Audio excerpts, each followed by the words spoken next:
और जिन्होंने गुरु के आश्रम में जाकर ऊंची ऊंची शिक्षा प्राप्त कर ली, वो अपने आप को आज भी जाति के कारण से दलित कह रहे हैं। वो दलित नहीं है वेद के हिसाब से।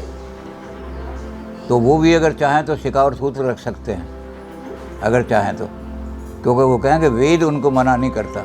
राइट्स तो है उनको रखने का, मैंडेटरी नहीं है, उनके लिए ऑप्शनल है।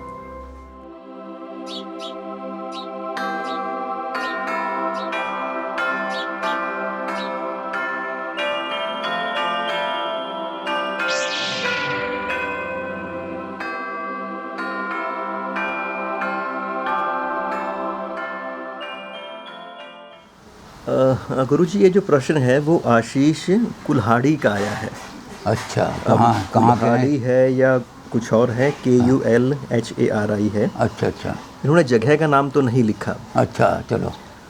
तो इन्होंने गुरुजी ये आपके सामने प्रश्न रखा है कि जो शिखा होती है, हाँ हाँ, जो चोटी जो ब्राह्मण रखते हैं, क्या वो जो चोटी है कोई भी रख सकता है?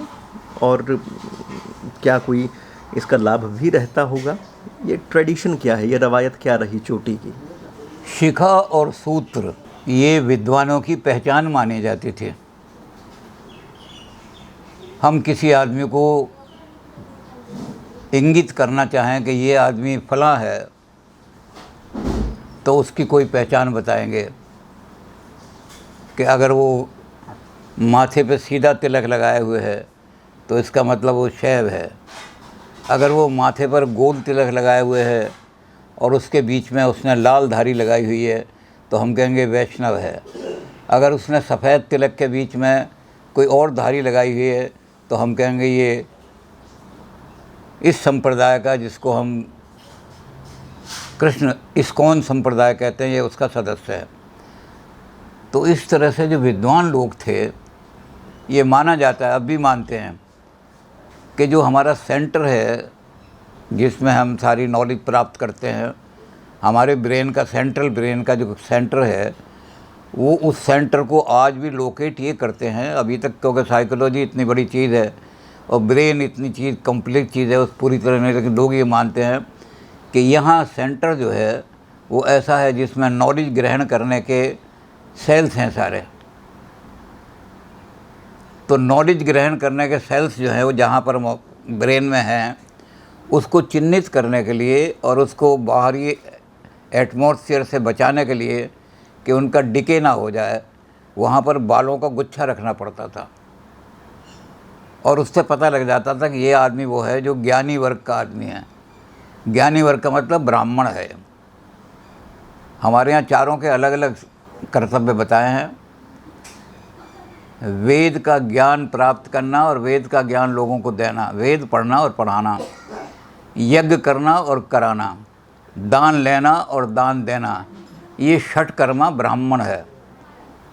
क्योंकि ब्राह्मण ही वेद का ज्ञान पढ़ता था और उस ज्ञान को प्राप्त करके वो सुरक्षित रखने के लिए उन सेंटर्स को सुरक्षित रखता था कि ये वायु से, बाहर की धूप से, सूरज की रोशनी से, ये हमारे ब्रेन के सेंटर जो हैं ये कहीं डिके ना हो जाए।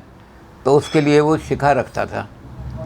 और इसी तरह से मैं संसार के अंदर आया हूँ तो कुछ ऋण लेकर के आया हूँ, मेरे ऊपर कुछ उधार है, तो वो एक सूत्र गंधे अपने गले के अंदर डाल ले, और जब तक मैं उससे ऋण नहीं होऊंगा तब तक मुझे मोक्ष का अधिकार नहीं मिल सकता। तो कोई भी ध्वज, ध्वज का मतलब जो ज्ञान प्राप्त करने वाला है, ब्राह्मण ज्ञान देगा तो प्राप्त करने वाला कौन है? अब प्राचीन काल में इन्होंने बात तो करी थी इस लिहाज से कि प्रोफेशनली, आजकल उसको जाति बना दिया। प्रोफेशनली ये था कि एक वर्ग ऐसा है जो ज्ञान प्राप्त नहीं करता, अनस्किल्ड लेबर जिसको कहते हैं, जो 5वीं तक भी स्कूल में नहीं पढ़ने के लिए गया और उसने फिज़िकल काम करना शुरू कर दिया, ईंटें ढो रहा है, पॉलिश कर रहा है, बर्तन मांज रहा है और कुछ काम कर रहा है। तो ये लोग अनस्किल्ड लेबर जो थे इनको कोई चिन्ह, ऐसे चिन्ह की ज़रूरत नहीं थी जिससे पता लगे कि ये ज्ञान प्राप्त किए हुए आदमी हैं, या ये उस चीज़ का इनको ज्ञान है कि मेरे पास ये। तो इसलिए उनको यज्ञोपवीत नहीं पहनाते थे, और उनको चोटी रखने का इसलिए अधिकार नहीं था। जब ज्ञान ही नहीं है तो सुरक्षित किस चीज़ को करेगा वो।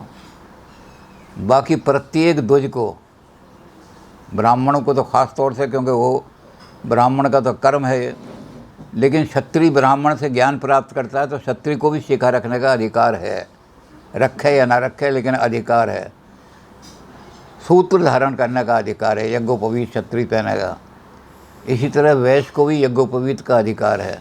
तो ये शिखा और सूत्र का अधिकार विशेष रूप से ब्राह्मण के लिए तो यूँ ज़रूरी था कि ब्राह्मण का तो कर्म ही ये है कि ज्ञान को संचित करके और ब्रेन के उन सेंटर में जमा करे जिनको आज भी साइकोलॉजी सेंट्रल ब्रेन मानती है।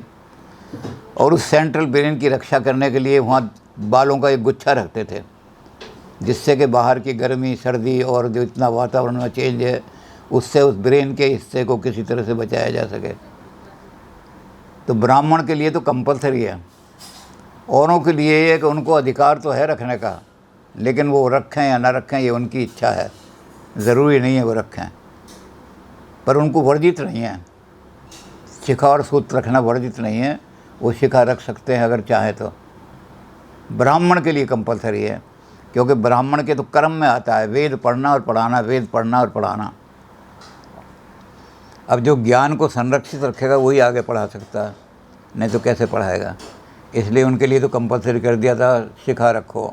बाकी के लिए कंपलसरी नहीं है, उनको अधिकार है, राइट तो है उनको रखने का, मैंडेटरी नहीं है। उनके लिए ऑप्शनल है कि भाई मुझे राइट तो है ये, लेकिन मैं इस राइट को एक्सरसाइज नहीं कर रहा तो मैं अपनी चोटी कटा सकता हूँ, मुझे कोई।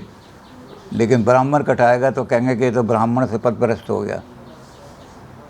जो बाहर के लोगों ने हमारे लोगों को कन्वर्ट किया, उनको ये करता था कि शिखा और सूत्र काट दो इनकी, तो अब ये ब्राह्मण नहीं रहे, समाज इनको ब्राह्मण नहीं मानेगा, अब ये कन्वर्ट कर लो, इनको ईसाई बना लो चाहे। तो शिखा सूत्र ही काटते थे उनका, शिखा काट दी और सूत्र काट दिया। तो ये ब्राह्मण के लिए तो कंपलसरी था, ये चिन्ह, ये निशान कंपलसरी था कि ज्ञानी आदमी आ रहा है बहुत बड़ा। और औरों के लिए मैंडेटरी तो नहीं है, लेकिन उनको कोई वर्जित भी नहीं है, मना भी नहीं है। सिर्फ किसको मना है? जो दलित हैं, जो आज दलित कहलाते हैं, पहले शूद्र कहलाते थे। तो अब दलित एक जाति बन गई है, जाति नहीं थी पहले। एक आदमी अगर संस्कृत में एमए है तो उसे कैसे दलित कहोगे आप?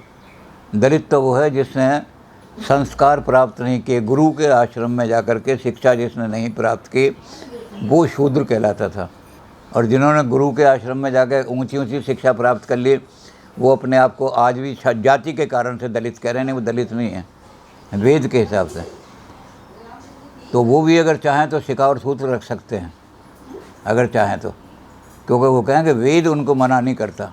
बीच के युग में जब पतन आ गया उनको मना कर दिया, लेकिन वेद तो कहता है जिसको यज्ञोपवीत, जो ज्ञानी है वो ब्राह्मण है, जो ज्ञान का वर्तन करता है, ज्ञान बांटता है। और ये चीज़ महाभारत तक चली। महाभारत में शांति पर्व में कहा इस बात को, उसमें लक्षण बताए कि ये लक्षण अगर ब्राह्मण में दिखाई ना दें, क्षमाशील हो, नीतिवान हो, ज्ञाता हो वेद का, ऐसे लक्षण बताए कि ये लक्षण किसी ब्राह्मण में दिखाई ना दें तो उसको शूद्र के समान ट्रीट करना चाहिए, ऊंचे आसन पर नहीं बिठाना चाहिए। और किसी शूद्र में अगर ये लक्षण दिखाई दें, उसमें दिखा हुआ है चरित्रवान है, विद्या प्राप्त की है उसमें, और ऐसे लक्षण कि ये दिखाई दें तो उसको ब्राह्मण की तरह पूजनीय है। ये चीज़ महाभारत तक चली। महाभारत के बाद पतन में ये हो गया कि ये जाति बन करके रह गई।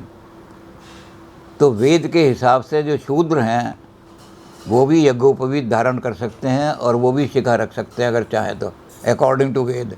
ये तो बहुत महत्वपूर्ण बात गुरुजी आपने बताई। और यानी कि जो वेदों से जो डेविएशन हुआ उसकी वजह से समाज में कई तरह के कुसंस्कार आते चले गए, और बाद में बड़े बड़े जो धर्माचार्य हैं, बड़े बड़े विद्वान हैं, महापुरुष हैं, दयानंद जैसे, और वो आए और उन्होंने बार बार उस चीज़ को संशोधन किया, उसमें सुधार किया और उसके मूल रूप में स्थापित किया। तो हमें वेद की तरफ जाना पड़ेगा और वेद की तरफ जाकर इनको भी अधिकार देना पड़ेगा वेद पढ़ने का, जिनको आपने शूद्र कह करके मना कर दिया है। तो दयानंद जी ने उनको भी अधिकार दिला दिए। और अभी जैसे हमारे कह रहे थे कि गुरुकुलों के अंदर ये होता है, जाति नहीं पूछते। जिस दिन ब्रह्मचारी वहाँ जाता है पहले उसका यज्ञोपवीत किया जाता है, और यज्ञोपवीत करने के बाद वो शिखा धारण कर लेता है। जब यज्ञोपवीत हो गया, शिखा धारण कर ली, तो वहाँ जाति नहीं पूछ जाती। तो वेद के हिसाब से जिसको आज दलित कहते हैं, वो भी वेद के हिसाब से शिखा और सूत रखने का अधिकारी है, अगर वो विद्या प्राप्त कर रहा है तो।